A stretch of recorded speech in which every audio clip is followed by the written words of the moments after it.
Lyca production சுபாஷ் கரன் மற்றும் red Jain movies தயாரிப்பில் உலக நாயகன் கமல்ஹாசன் நடிப்பில் பிரம்மாண்ட இயக்குனர் சங்கர் இயக்கத்தில் உருவாகியுள்ள இந்தியன் 2 வரும் ஜூலை 12 முதல் உலகமெங்கும் உங்கள் அபிமான திரையரங்குகளில்.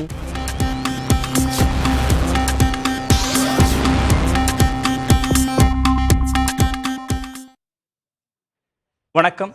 பெருஞ்செய்திக்கு வரவேற்கிறோம். விக்கிரவாண்டியில் இடைத்தேர்தல் இன்று வாக்குப்பதிவு நடந்து கொண்டிருக்கிறது. அது ஒட்டி தான் இன்றைய பெருஞ்செய்தியில் பேச இருக்கிறோம். விக்கிரவாண்டி வாக்கு சதவீதம் சொல்லும் செய்தி என்ன அப்படின்ற தலைப்பில் 5 மணி நிலவரப்படி 77.73% வாக்குகள் பதிவாயிருக்கு. அதை ஒட்டி தான் பேச இருக்கிறோம். அரசியல் விமர்சகர் திரு ரவீந்திரன் துரைசாமி அரங்கத்திற்கு வந்திருக்கார். சார் வணக்கம். வணக்கம் கார்த்திகேயன். 5 கேள்விகளாக பிரித்திருக்கிறோம். கடந்த தேர்தல்களை விட வாக்கு சதவீதம் அதிகரிக்குமா அப்படின்றது முதல் கேள்வி. 2019 82%, இடைத்தேர்தலில் 2021 81%, 2024 நாடாளுமன்ற தேர்தலில் 78%. இப்போ 5 மணி நிலவரப்படியே 77.73% வந்தாச்சு. எவ்வளவு போகும்னு எதிர்பார்க்குறீங்க? 85% வரை தாராளமாக போயிடும். 85. ஆமாம், ஏன்னா 6 மணி வரை நமக்கு போலிங் இருக்குது. ஆமாம், 6 மணிக்குள்ள பூத்துக்கு வந்தவங்க அவங்க டோக்கன் கொடுத்து முடிவு வர இருக்கும்போது இந்த கடைசி கட்டத்தில் அரசியல் கட்சிகள் விடுபட்ட வாக்காளர்களை கொண்டு வரதுல ரொம்ப பெரிய ஆர்வத்தை காட்டுவாங்க. ஸோ இன்னும் போலிங்கிறது 1 மணி நேரங்கிறது தான் நமக்கு ஷெட்யூல் டைம்னாலும் கூட 2 மணினே அதை வச்சுக்கலாம். அப்படி இருக்கும்போது அவங்க 85% 8% கூடிடும்ன்றீங்களா? தாராளமாக கூடிரும். அந்த கடைசி நேர முடியும் போது உள்ள அந்த வாக்கு சதவீதம்ங்கிறது ரொம்ப வேகமாக இருக்கும். அந்தந்த ஏரியாவில் உள்ளவங்க அதிக வாக்கு சதவீதத்தை காட்டி முதலமைச்சர்கிட்ட பேர் வாங்கணும், கட்சி தலைமை டாக்டர்கிட்ட பேர் வாங்கணும்னு நினைக்கக்கூடியவங்க அந்த ஓட்டர்ஸை வேகமாக கொண்டு போல் பண்ணுவாங்க.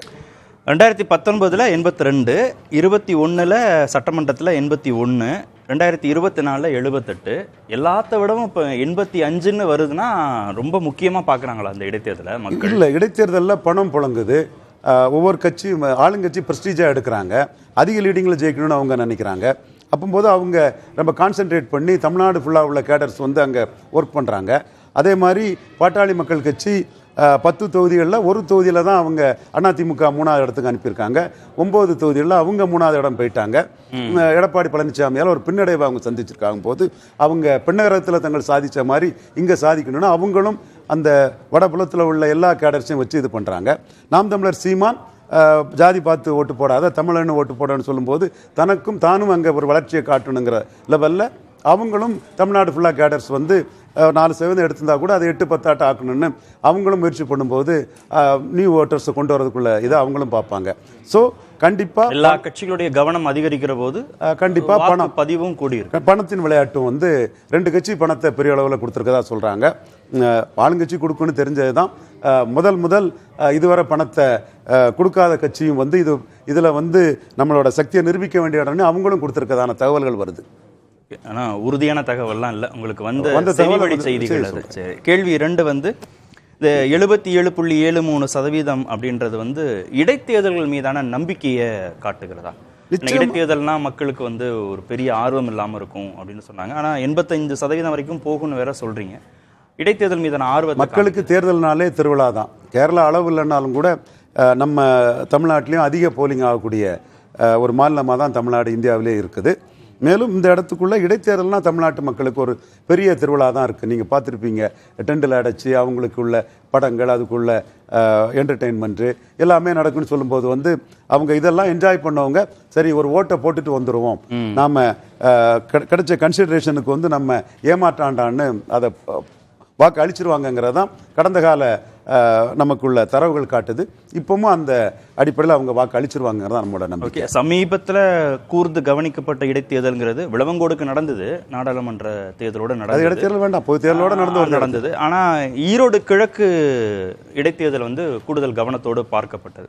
அங்கேயே 74.4% வாக்குகள் தான் பதிவாயிருக்கு. அதை விட 10% இதில் கூட வரும்னு இங்கே போலரைசேஷன் இருக்குது. வெளிப்படையாக நம்ம சொல்ல போனால் திராவிட இயக்கம், இந்துத்துவா, தமிழ் தேசியம், மதசார்பின்னு பல இருந்தாலும் கூட 98ஆம் ஆண்டில் இருந்து ஜெயலலிதா அம்மையார் பாட்டாளி மக்கள் கட்சி தன் கூட்டணியில் சேர்த்த காலகட்டத்திலிருந்து ஒவ்வொரு தேர்தல்கள்லையுமே வடபுலத்தில் பாமக எதிர்ப்புங்கிற ஒரு போலரைசேஷன் நடந்துக்கிட்டு தான் இருக்குது. அப்படி அந்த போலரைசேஷனுங்கிறது நடக்க ஆரம்பிச்சிட்டுன்னா ஒவ்வொரு சமூக குழுக்களும் நாம சார்ந்த இயக்கம் வெற்றி பெறணுங்கிறதுல வேகமாக அவங்க பார்ட்டிசிபேட் பண்ணி அதிக வாக்களை போல் பண்ணுறதும் நடக்குது. நாம தோத்துறக்கூடாது, நாம நம்ம பலத்தை காணிக்கணும்னு சொல்லும்போது அந்த பொலிட்டிக்கல் ஃபைட்டை தாண்டி ஒரு சோஷியல் ஃபைட் வரும்போது ஒவ்வொரு சோஷியல் செக்ஷன்ஸும் நாம வெற்றி பெறணும், நாம அதிக வாக்கு பெறணும் தங்களை அசெட் பண்ண வாக்களிக்க வர்றாங்க. ஓகே, ஈரோடு கிழக்கு வந்து இந்த கேட்டகரியில வராது.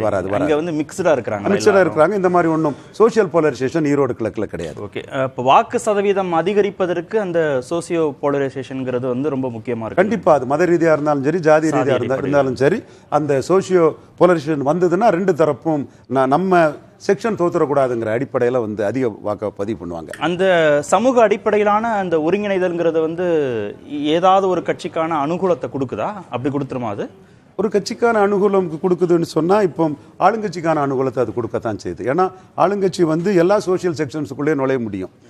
ஒரு சோஷியல் செக்ஷன் நெகட்டிவாக போடக்கூடியவங்களை கன்சால்டேட் பண்ணுறதும் ஆளுங்கட்சிக்கு ஈஸி.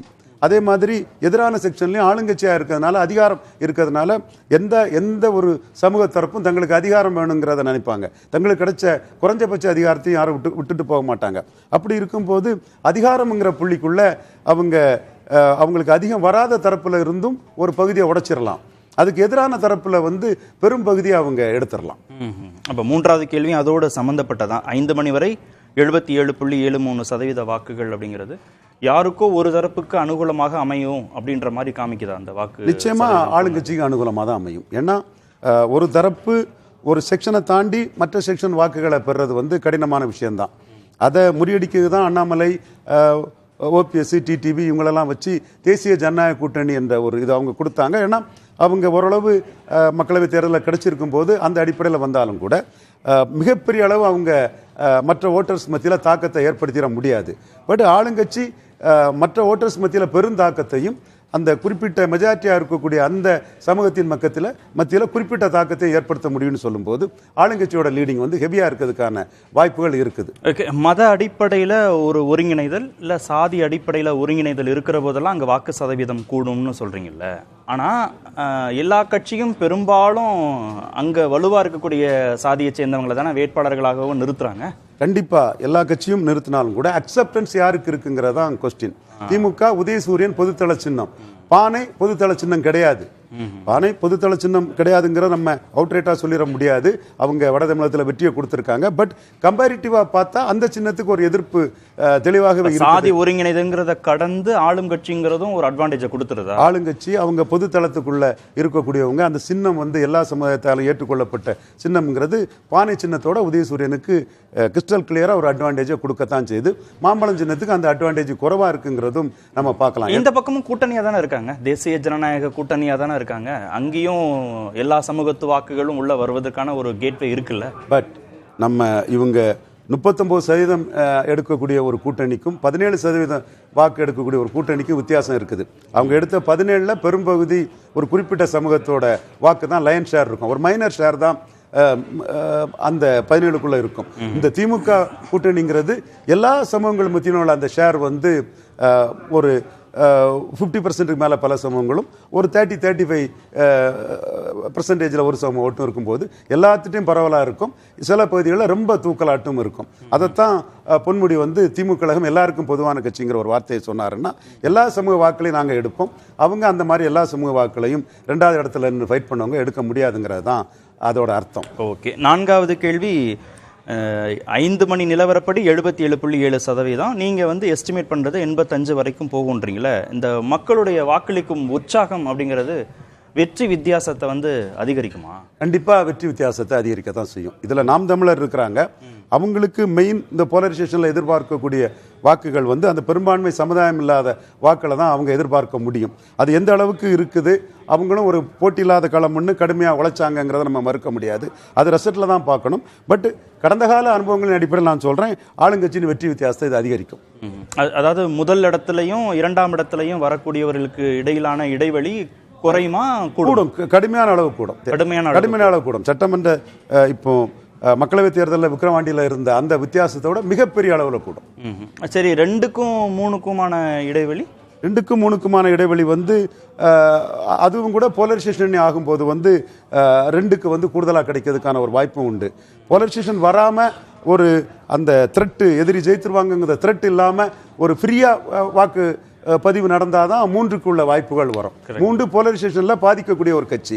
அவங்க தென் மாவட்டங்களில் 10 எடுத்தாங்கன்னா இந்த போலரைசேஷன் நடக்கக்கூடிய இந்த இடங்கள்ல அவங்க 4-5 தான் அவங்களால எடுக்க முடியும்னு சொல்லும்போது போலரைசேஷன் அவங்களோட தமிழ் தேசிய ஐடியாலஜிக்கு வந்து வாக்கு சதவீதம் கிடைக்கிறதுல ஒரு பின்னடைவை கொடுக்கக்கூடிய ஒரு இடமாக தான் நான் பார்க்கிறேன். அப்ப பெரும்பாலான வாக்குகள் அந்த முதல் 2 இடங்களுக்குள்ளேயே பகிர்ந்து கொடுக்கப்பட்டுன்றீங்களா?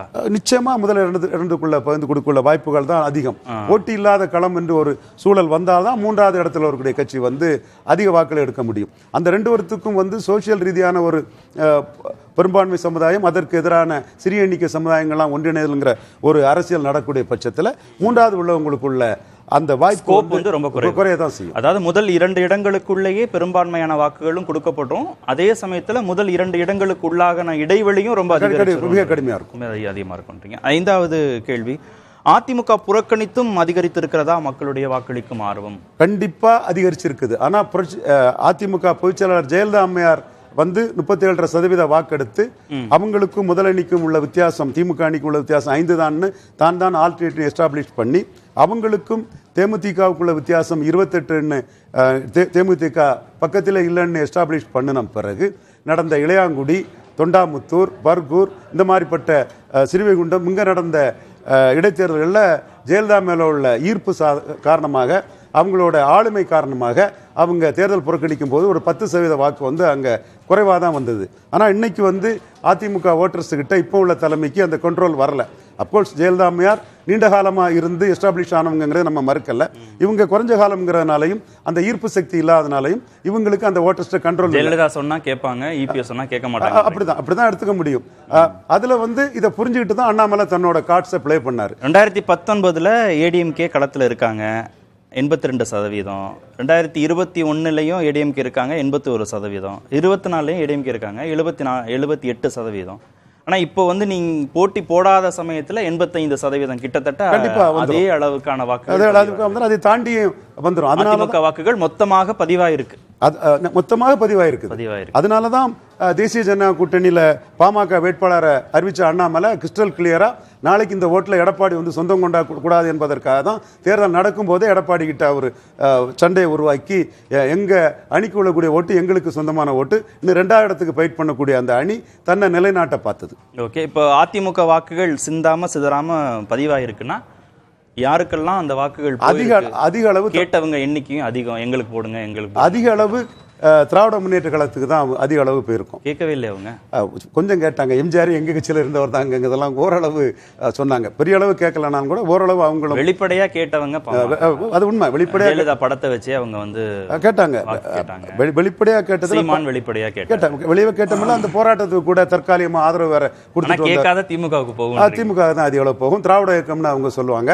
அந்த இடத்துக்குள்ள போலரைசேஷனே பெரும்பான்மை ஜாதி, அதற்கு எதிரான சிறிய எண்ணிக்கை ஜாதிகளின் ஒன்றிணைப்புன்னு சொல்லும் போது அந்த பெரும்பான்மை ஜாதிக்கு எதிராக ஒன்றிணைக்கூடிய சிறிய எண்ணிக்கை ஜாதிகள் ஆட்டோமேட்டிக்கா உதயசூரியனுக்கு தான் பெரிய அளவு போவாங்க. இல்ல என்ன முரண்பாடுனா, திமுக எதிர்ப்புல வளர்ற கட்சி அதிமுக. இத்தனை ஆண்டுகளாக திமுக எதிர்ப்பை தான் அவங்க முன்னிலைப்படுத்துறாங்க. ஆனா இன்னொரு 2 கட்சி கேட்ட பிறகும், அவங்கள முன்னிலைப்படுத்தி வாக்குகள்லாம் சேகரித்த பிறகும், ஜெயலலிதா படத்தை எல்லாம் பயன்படுத்தின பிறகும் திமுகவுக்கு போய் ஓட்டு போடுவாங்க அதிமுகன்னு சொல்றது வந்து கொஞ்சம் முரண்பாடா இருக்கு. முரண்பாடு அல்ல, உண்மை. கலைஞர் கருணாநிதிக்குள்ள எதிர்ப்பு மு.க. ஸ்டாலின் அவர்களுக்கு இல்ல. அதிமுக அதிமுக பொதுவாட்டே தமிழ்நாட்டுக்குள்ள இல்ல. கலைஞர் கருணாநிதிக்கு ஒரு எதிர்ப்புங்கிறதும் ஒரு வேகம் எடுத்து அது மக்கள் தலைவர் எம்ஜிஆர், புரட்சித்தலைவர் ஜெயலலிதாலாம் அந்த வாக்களை பெற்றது மாதிரி மு.க. ஸ்டாலினுக்கு எதிர்ப்புங்கிற ஒரு வாக்கு ஒன்றும் உருவாகலை. ஏன்னா கலைஞர் அளவுக்கு தீவிரமான ஒரு ஈர்ப்பும் வந்து ஸ்டாலினுக்கு உருவாகலை. எப்படி அந்த தீவிரத்தன்மை உருவாகலையோ அதே மாதிரி எதிர்ப்பு தன்மையும் உருவாகாத ஒரு தன்மை மு.க. ஸ்டாலினுக்கு இருக்குது. அதனால மு.க. ஸ்டாலினுக்கு வந்து கலைஞர் மேல உள்ள ஒரு வெறுப்பு அரசியல் அல்லது ஒரு தீவிர எதிர்ப்பு அரசியல் வந்து மு.க. ஸ்டாலினுக்கு இல்லாத போது அவர் வந்து ஒரு எதிராளி தரப்பின் வாக்குகளையும் மோடி எதிர்ப்புங்கிற ஒரு புள்ளியிலையோ திராவிட இயக்கம்ங்கிற ஒரு புள்ளியிலேயே வந்து அதிமுக வாக்குகளையும் அவரால் எடுக்க முடியுது. கடந்த 3 தேர்தல்களும் அதற்கு ஸ்டாலின் தரப்பு எடுக்கக்கூடிய அந்த வாக்கு சதவீதம் அதை தெளிவா. இது ஆளும் கட்சி அப்படின்ற அந்த சார்பு நிலையினால அதிமுக தொண்டர்கள் வந்து திமுகவுக்கு போயிடுறாங்களா? ஸ்டாலின் எதிர்ப்பு குறைவா இருக்குங்கிறத கடந்தும் இதுவும் ஒரு ஃபேக்டரா இருக்கு. ஆளுங்கட்சிங்கிற எதிர்ப்பு நிலையை தாண்டி மு.க. ஸ்டாலின் வந்து கலைஞர் மாதிரி இல்லாம ஒரு பிரின்சிபல் பொலிட்டிஷியன் ஆட்டு டில்லி டேலிங் பண்ணாம மோடி எதிர்ப்புங்கிற அந்த இதை அவர் தலைமை ஏற்றதுமே வந்து மோடிக்கும் தனக்குமான போட்டின்னு சொல்லும்போது மோடி எதிர்ப்பு எண்ணம் கொண்ட அதிமுக வாக்காளர்களும் திமுகவுக்குள்ளே வந்துட்டாங்க. அதுதான் திமுகவுக்கு வந்து கலைஞர் கருணாநிதி காலத்து திமுகவோட ஒரு பெரிய சக்தி வாய்ந்த கட்சியாட்டு ஸ்டாலினுக்கு வந்து ஒரு கொடுக்கிறது. ஸ்டாலின் எடுத்த அந்த பிரின்சிபல் ஸ்ட்ராட்டஜி தான். கலைஞர் அப்படி இல்லை, மந்திரி பதவிக்கு பாஜக கிட்ட உறவு கருத்தை நீட்டிடுவார். பாமக வந்து ஜெயலலிதா படத்தை பயன்படுத்தி வாக்குகள் கேட்டபோது கூட இபிஎஸ் பெருந்தன்மையா அதுல எங்களுக்கு பெருமைதான்னு கடந்து போனார். அது கூட ஒரு சிக்னல் எல்லாம் பார்க்கப்பட்டது. அப்படியும் வாக்குகள் போகாதுன்றீங்க பாமக? ஜெயலலிதா படத்தை போட்டது வந்து அவங்க 2004 மக்களவைத் தேர்தலையும் போட்டாங்க. பாமகவுக்கு 10.5% போராடக்கூடியவங்க அடிப்படையிலையும் வன்னியர் சமூகத்தை சேர்ந்த அதிமுக தொண்டர்களும் பெரிய அளவுக்கு போட வாய்ப்பு இருக்குது. மற்றவர்கள் வந்து மிக பெருமளவு திமுகவுக்கும் சிறிய அளவு நாம் தமிழருக்கும் போட வாய்ப்பு இருக்கு. சுவாரஸ்யமான பார்வை தான். நன்றி நிகழ்ச்சியில் பங்கேற்றதற்கு.